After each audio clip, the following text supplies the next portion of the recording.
Our second keynote speaker is Roderick Simpson, who is the Environment Commissioner from the Greater Sydney Commission. Rod is an architect and urban designer and an adjunct professor in the Faculty of Design, Architecture and Building here at UTS. And Rod led the urban design for the City of Sydney Sustainable Sydney 2030 strategy. He's a member of several housing, transport and architectural design review panels, including the Landcom Design Advisory Panel. And he's going to give us our second keynote address. So please welcome Roderick. Thank you. Thank you very much. I too, of course, would like to start by recognising the original custodians of this land. Once was, always will be Aboriginal land, and recognise that if we care for country will care for us. And I think it might be a way of thinking about country as our country being the public domain, in fact. That is our shared country. And so the way that we treat our public domain, what a wonderful presentation. The way we have respect for the public domain and how we might inhabit it, I think is absolutely what we're interested in. I always try to keep to topic, and I've been asked to talk about policies and resources. Then looking back over the years of what had happened here previously, I'm not going to talk about resources because there's a plethora of resources, fantastic resources on the Fit New South Wales website. I'm going to concentrate on policies and think about the relationship of policies in the Greater Sydney Regional Plan in particular in relation to health. What's the overall regional strategy about? It's about rebalancing the city. It's about recognising that we've got inequities across the city. Here are two mappings of what could be 50 maps, and I'll show one more in a moment. The one on the left is social disadvantage. The one on the right is the high-performing schools. We've built on strength for 200 years. At the same time, that sometimes embeds weaknesses. Looking at the health, there's the mapping of mortality and the ages that are associated with that. You can see the correlation. City of Sydney, of course, jumps out because it has a concentration of low-income social housing. I think that would explain that apparent anomaly. On the right is a very simple, I used an American diagram because it's quite clear. You can see here it says the physical environment's only 10% of a possible effect of health. The socioeconomic factors at the top, of course, are the major drivers of personal health from an environmental perspective, I guess. And therefore, you can see the correlation, of course, then from what I showed just a moment ago to what we should be addressing, which, of course, is broad-scale inequity and the capacity of people to look after themselves and be healthy, as well as a concern for the physical environment. Here's just the stats on what we're talking about. This is the movement of people. This is basically showing where people live and work, simply showing that a lot of people who live in the West have to be transported out of that area.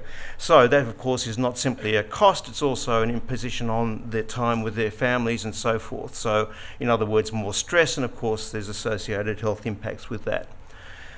So what have we done about that? We have the metropolis of 3 cities. The big idea, I suppose, is that there are 3 cities and that they should all be relatively equivalent in the opportunities they provide to residents and so forth, equivalent levels of health, opportunity and access to education and so forth.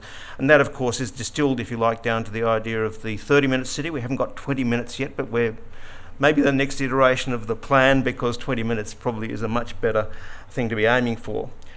I'm not going to go through this in detail, but what I'm going to point out are the mentions in the Greater Sydney Regional Plan which can be taken as policy. It is a document that's been adopted by the New South Wales government and has gone through Cabinet as a result. So to a certain extent, it's not really stretching it too far to say this is government policy. In other words, the words in here are important because they're for you to use. So that when we talk about things here, these are the hooks, these are the things that can actually be brought into your strategies to then inform your plans. And so when we look at great places that bring people together, walking streets, 10-minute walk to centres, community hubs, place character and so forth, parking, there's quite a lot of attention to parking, which I'll talk about more and I'll explain why later. Adaptability of places over time, electric car charging, communities are healthy, resilient and socially connected, walking co-location, and fresh food, which I've just skipped over. And then we also then look at some of the more environmental things. And I'll talk a bit more about the impacts of extreme heat later. But in all of these, what I'm saying is that this is in fact on topic. This is the policy. So it's a policy that's there for many of you to use. And I guess my big proposition today is that as a range of health professionals, I would encourage you to insert yourself into as many planning processes as possible. But a bit of a diversion for just a moment. When we think about environmental health, this is the sort of health conditions we had around the turn of the last century, and that involves slum clearances and so forth. If we go elsewhere, to London perhaps, the association of health and income and disease is nothing new, and it was mapped in the United States back in the late 1700s. Nothing new. What did we do about it? Well, we tended to invest massive amounts of money on hard infrastructure. You may not be aware that actually 75% of the spend in the Haussmannisation of Paris is invisible. It's infrastructure, it's sewers. It's basically making the density of that city possible by providing health infrastructure. That's what that is. That's health infrastructure that we're looking at there over on the far right. To jump to Tokyo. Why the hell would I jump to Tokyo? The reason I would is because the current density of Tokyo is around about 6,000 people per square kilometre. In 1800, it was 39,000 per square kilometre. Not in 5-6-storey buildings, but in 1, 2, very occasionally 3-storey buildings. How on earth was that possible? A very simple point, but I think, an important one. It's because we have to see cities as systems. The only reason that this was possible was because of the way the city worked. Pedestrianised transport, heavy transport of bulky goods by the canals, no horses, no cow dung, no horse dung that was the blight of London back at about the same time. And when we look at the densities then, you can see down the bottom there that it actually got up to 80,000 people per square kilometre. That's 3 times the density of Paris currently. Paris is about 26,000. How is that possible? This is why it was possible. There wasn't disease in Tokyo because the night soil and the urine in particular was a highly valued product. So the streets were scrupulously clean, as they still are. And people, of course, had the actual behaviour of basic washing and hygiene and bathing, of course, as a deeply embedded part of the culture. That's what allowed 80,000 people per square kilometre. So what I'm saying here is this very simple point, actually. The way we have to think about the city is as a system of systems, both spatially, but actually integrated systems which are highly interconnected. So that's the way I think we can deal with complexity, through place-based planning, because we can't possibly deal with the whole city as a whole all at once. We can deal with it place by place, because place by place, as we've just heard from Lucy, is where you see all those interactions. That's where you can see how things work or don't work. And so we build the city, of course, piece by piece, place by place. That's why we talk about place-based planning so much in the plan. The complexity of the city, this is just a mix of housing. I'm just using it as a graphic really to show the complexity that we're dealing with. And we talk about it at some length. And of course there's the work that's being done by the government architect as well. So systems are about integrated thinking and collaboration. And place-based planning forces collaboration. It necessarily forces integration. You can't avoid it. You can't avoid it, but it's also more possible because you can deal with that complexity of those interactions locally. You can have a conversation with the person who's going to be making a decision. It doesn't have to go all the way up the line and all the way back down again.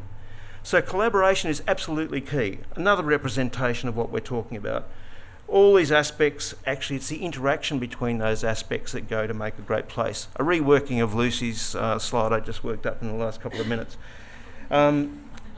Integrated place-based planning, of course, though, if we look at the way that we've set up our bureaucracies, our institutions, everything has been service delivery in silos. policy delivered through silos or grants or one-off projects with an outcome, absolutely, but that outcome always very, very tightly defined because someone's paying for it. They want to see the result in relationship to that particular aspect. On the other hand, when we look at a place, of course, it's how all those things actually deliver together on time in the same place and interact that produces a great place. So what is the relationship between health and education? An example, when we talk about collaboration areas, we now have some examples of what the hell we're talking about. Liverpool Place strategy is a result of a couple of years of collaboration at all three levels of government to a certain extent, but the private sector, major institutions like New South Wales Health, universities, local government, Department of Land and Housing Corporation and so forth, all actually recognising that they're all working in the same place. And it starts to then suggest, well, what's the relationship between health and education? And this is just showing the idea of a maturity where we say, well, it's not just then the research activities, it goes beyond the research activities to other associated activities, and then that goes to actually how the housing might work with people who work in the hospital, and we can tease that out later because in fact, as I'll talk about later, 17% of people who live in the city centre of Liverpool walk to work. Where do they work? In the hospital, right? Because so you see how it starts to become the understanding of how a particular place, that's not everywhere in Sydney, but how the potential at every single place needs to that collaboration. And then, of course, once we've done that, we can start to elaborate it and think about the more detailed livability aspects. Very recent work, hot off the press from Liverpool Council, because we've got an overall vision now for the economic future of Liverpool and the institutional future of Liverpool. But I'll use another example. This one's, again, fresh off the press from associates at Mosaic Insights. This is down in Melbourne at Sunshine Hospital. Over on the left you can see yellow, that's the hospital. On the right, and you can see the red outline there, which is a creek. There's the creek in its beautiful fulsomeness right now. And what they're looking at is actually the integration of the activities of these two things. And so they're actually talking to the hospital about what's the therapeutic activities, the recovery activities that can actually use that open space immediately adjacent that would have been actually closed off as an integral part of the hospital's operations. And so then, of course, that then starts to mean that there's an investment in that forgotten waterway. And it means, I think I've lost some, oh no, here we go. Didn't realise I had animations as well. So what they're looking at is how this all builds, and they're building on the research. And of course, once we do these little experiments, this is invention. But if we want systemic change, of course, it then has to be applied at scale across an entire city. So this is mapping the opportunities for that. If we look at Sydney, my God, there's opportunities everywhere. Right? We have a network of forgotten waterways that go through the entire city. And so when we map that, and as we have, so this is the green grid work from the government architect from a few years ago, it gives a framework for local government, which you can see in the middle, which is Parramatta Council, to iterate that down to a finer grain, and then, of course, to be able to engage with their community about what the transformation might look like on their street with a cooler and safe travel path to the local light rail line that's being put in. A complete story, because that's what, of course, we can engage the public with. And the examples then of actually restoring those creeks. And that's why in the Greater Sydney Regional Plan, again, policy. It looks like urban design stuff, but actually what it's saying, it is. But what it's actually saying also is we need to change the way we plan in the Western City to start with the water systems, to the green systems, where we might put the greatest density to take advantage of that amenity, and then work out where the transport goes to service that in terms of public transport and cars. When you think about it, that's the exact opposite sequence to the way we plan at the moment. We always leave the bikeways, the cycling, the amenity to the end. We start with transport and think that that's what it's all about. Very important, but if we flip it around the other way in terms of priorities, as Lucy's touched on, then we've got a completely different system. The other point I'd make is that when we do these big projects, in terms of those narrow project definitions, it's important that when we think about our priorities, we load those projects up. If we're spending literally billions and billions of dollars, let's spend a few million more and actually get a much better outcome for the local area. So this is the fantastically titled level crossing removal program. I mean, it has got a real ring to it. I'm sure the traffic engineers got very excited by it. It's got its own website. But the built result is fantastic. Absolutely fantastic. It's stitched back together communities. It's actually provided all this active recreation, easily accessible, as an integral part of a major transport initiative. Canterbury Bankstown engaged with us thinking about their future, and of course you can see on the right the growth of the city. And of course the first thing that would spring to mind is, oh my goodness, when we have growth we're going to have more congestion. So the normal process would be, if we're focusing on transport as being the first concern, and motorised transport in particular, we would then try and solve that problem in a narrow sense. Instead of which, what Bankstown and Canterbury did was say, no, hang on, let's start with the pedestrian environment. Let's start with the idea of complete streets. So whether we call it complete streets or movement in place or Lincoln Place or all of these other guidelines or healthy streets, we actually all know what we're talking about. But it's been, of course, much more clearly put by Lucy just a moment ago. But that's what we're talking about. And so there's key recommendations which, of course, embed that then as giving pedestrians priority. And that then flows through to a whole lot of measures. So safety suddenly becomes the major determinant of how we design those intersections and those streets in that highly pedestrianised centre. And of course, there's no secrets here. We have the evidence.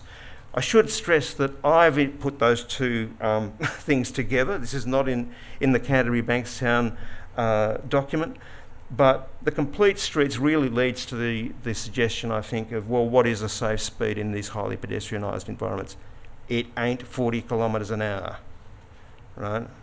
And I would raise the question, and I'm happy for this to be recorded, if we have the evidence and we know that there's that critical point of 30, and it's the default through Europe and Korea, and we know that that's actually the thing that's going to produce a markedly more safe environment, I think it's a reasonable question to say, by default, why shouldn't a street be 30? Tell us why it needs to be more than that to get the traffic moving around. Anyway, there you go. So I promised to talk about parking, because it's actually my favourite subject, best till last. And the reason I'm talking about parking is because there's only a few things really we can play with in terms of the levers in the way people behave, and parking is actually one of them. And it's hidden in plain sight, that lever. So when we look at Liverpool, and you can see it identified there over on the far left, no surprises in the middle of Liverpool, and here's a number of other city centres around Sydney: Blacktown, Liverpool, Parramatta, Waverley, Bondi Junction. We've got to stop thinking about the city as being an undifferentiated entity. We've got to stop thinking in terms of averages. We've got to start thinking about what are the particular characteristics and opportunities in each piece of the mosaic, and to calibrate our policies and our interventions and our planning, which is only possible through collaborative conversations in these places, as you saw a moment ago in Canterbury Bankstown. Now, why am I saying that? I know this is a bit hard to read, I'm sorry, but what it shows, and you'll have the slides later anyway, is the very distinct difference between the rest of the suburb and those areas within that suburb in terms of car ownership and the journey to work. And you can see that actually where people are living around railway stations, because they were all railway stations, there is less car ownership and there is more walking.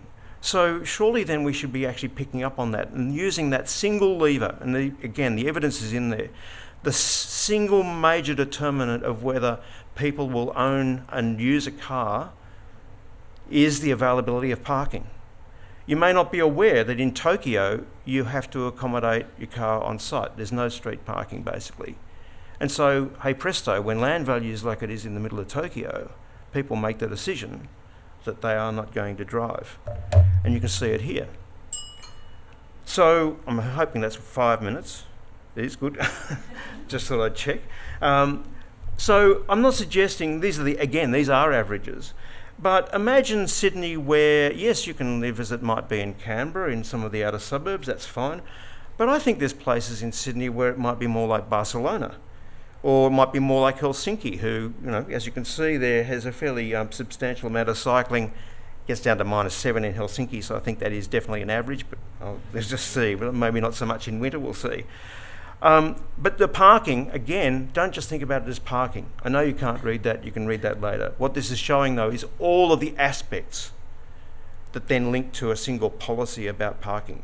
Should it be adaptable, convertible? How do you actually provide it? Is it decoupled and so forth? In other words, it's a very powerful lever for actually how we design our centres. And that's going to take another lot of discussion with politicians. So in other words, I'm suggesting health considerations are everywhere. This is about the size of supermarkets.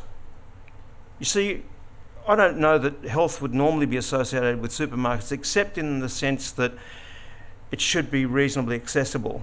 Right? We've got policy about that.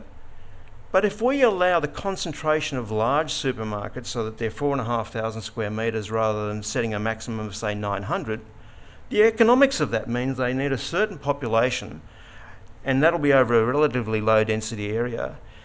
Of necessity, it will mean that it's going to be car dependent, and it will actually locate itself according to the population that's going to patronise it. It's that simple. It's a mechanical, it's a mathematical formula. So health would need to have a say in the location of supermarkets if we want to have not only the access to fresh food, but also the walking and cycling and so forth in terms of activation.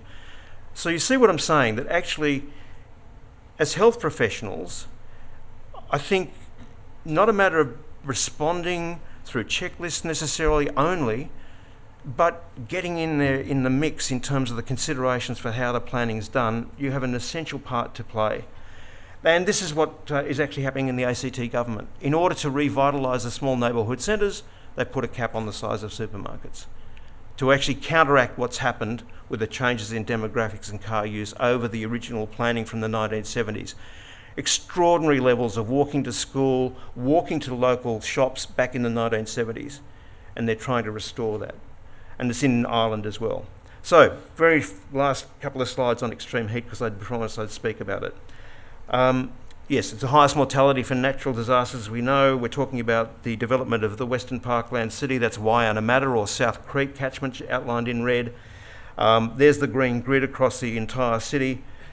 There's the extreme heat. You can see the one at the top there, which is red, which is Penrith, is actually going very hot already and getting much hotter. That's what we're building. This is then the modelling of how we might respond to that through a range of strategies. Not simply planting trees, because the trees will need to be irrigated. They need to be irrigated to stay alive, but they also need to be irrigated to also then evapotranspire to actually cool the air. We need cool materials. In other words, what are you looking at here? You're looking at a systemic response. It's complex. The only way to address that complexity is by looking at how the whole place works. If we look at the way the whole place works, you can see in that simple section there, we've got road engineers, we've got landscape architects, we've got the water services, we've got the development control plan for the form of buildings. Right? It's complex. And the only way to deal with that complexity is, I think, through place-based planning. And when I say it's also complex to really get to grips with what we're trying to achieve. If we started off by saying we were concerned with mortality from extreme heat, people tend not to die in the local parks in extreme heat. They tend to die indoors. They die indoors because they possibly are in an inefficient house, and being in an inefficient house means they possibly can't afford to air condition it. They might not be able to even put in the air conditioner. So you can see then how we've got to see, as you can see over there on the far right hand, there's formal systems, but then the overall health of people and the overall capacity of people to look after themselves is absolutely essential. So in terms of resilience, we're going to be always thinking about the health, the personal capacity, and then the formal structures. Because a disaster is when those formal and informal systems fail. That's the definition of a disaster. So, last slide. Place-based planning, always think of it as being systems, harnessing those large projects, and I think health aspects are everywhere. Thanks.